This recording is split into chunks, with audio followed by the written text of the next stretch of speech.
पूर्ण देशभरामध्ये अनधिकृतरित्या जुगाराचा व्यवसाय करणारे महादेव ॲप याच्या असलेल्या सर्व भागीदारांवर मुंबई पोलिसांनी कोर्टाच्या आदेशानुसार जो FIR रजिस्टर केला, ज्यामध्ये 420 ते 468 पर्यंत भारतीय दंड संहितातले गुन्हे सुद्धा दाखल केले आणि बरोबरीने माहिती तंत्रज्ञान कायद्याच्या अंतर्गत सुद्धा गुन्हे दाखल केले आणि मुंबई पोलिसांनी एक विशेष तपास पथक SIT स्थापन केलाय।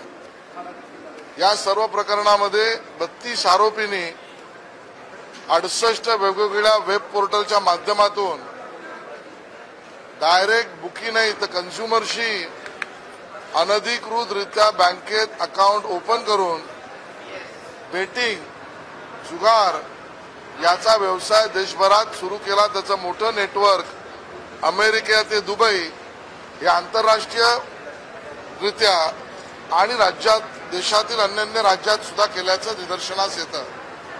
यातला प्रमुख आरोपी नंबर 2 अमित शर्मा, जो भागीदार आहे, दाऊदचा भाऊ मुस्तकीन याचा भागीदार आहे असा त्यावर FIR मध्ये सुद्धा आरोप आहे आणि त्या मुस्तकीनचा भागीदार असलेला महादेव ॲप मधला अमित शर्मा यांनी मुंबईतल्या गोरेगाव व मीरा रोड येथे JP infra Mumbai private limited आणि JP infra India private limited या बांधकाम व्यवसायाच्या कंपनीत गुंतवणूक केली।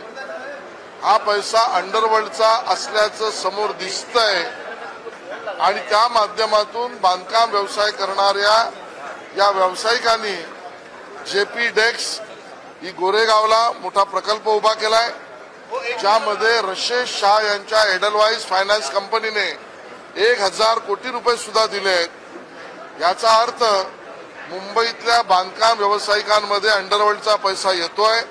आरोप क्रमांक 1 आणि आरोप क्रमांक 2, एडलवाइस नावाची बदनाम कंपनी, त्याचे मालक रशेश शाह यांनी दाऊदच्या भावाशी संबंधित असलेल्या बांधकाम व्यवसायामध्ये 1000 कोटी रुपयाचा आर्थिक पुरवठा केलाय आणि हे गंभीर प्रकरण आहे। याची चौकशी झाली पाहिजे।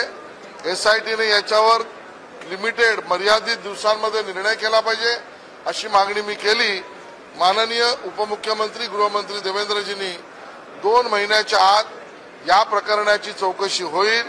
अमित शर्मा यांची गुंतवणूक दाऊदच्या भावाच्या माध्यमातून मुंबईतल्या बांधकाम व्यवसायात झाली आहे का याची चौकशी होईल आणि बरोबरीने एडलवाइसचे रशेश शाह यांनी पुरवठा केलेला आर्थिक पुरवठा दाऊदच्या भागीदार असलेल्या माणसाच्या व्यवसाय प्रकल्पात होतोय का याची चौकशी होऊन आवश्यक पडल्यास त्याच्यावर कारवाई केली जाईल, हे त्या ठिकाणी उत्तर देऊन निर्देश दिलेले आहेत।